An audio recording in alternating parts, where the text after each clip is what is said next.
Welcome to the Deep Dive. Today, we're pulling back the curtain on something that, well, it often feels truly mystical, doesn't it? The ability of certain people, mentalists, maybe top salespeople, negotiators, to seemingly read minds or just flawlessly guide your decisions. It definitely looks like magic sometimes. Oh, right.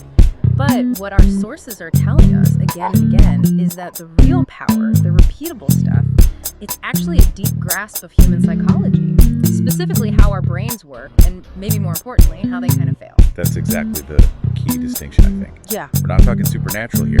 We're discussing phenomena that operate right at the edge of our conscious awareness, our rational limits. If you understand the rules of that system, well, you can exploit them. So our mission today, it's pretty ambitious. We've got this stack of material cognitive science research, Maslow's hierarchy, classical conditioning studies, even like secret taxonomies from professional magicians. Right. And we want to pull out the core principles: influence, attention control, why we make decisions the way we do.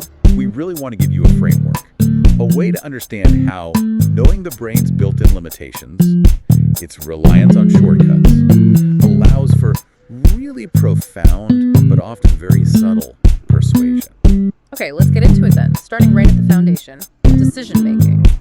Why are we so, predictably irrational sometimes? You really have to start with bounded rationality.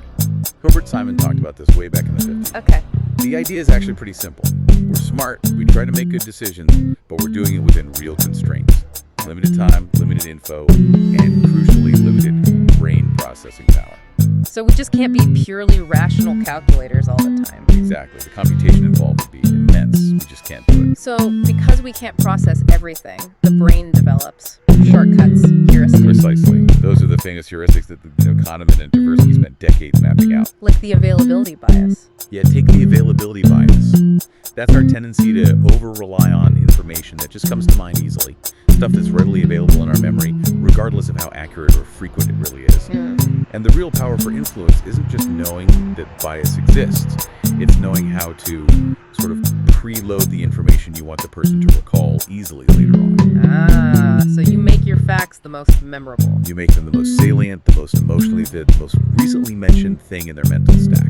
So when they reach for a shortcut, yours is right there. Okay, here's something that really jumped out at me from the sources, kind of counterintuitive.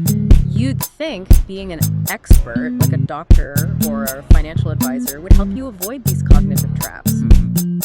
You would think that. But the research suggests expertise can actually make the biased blind spot worse. How does being sophisticated lead to more stubborn mistakes? It's fascinating.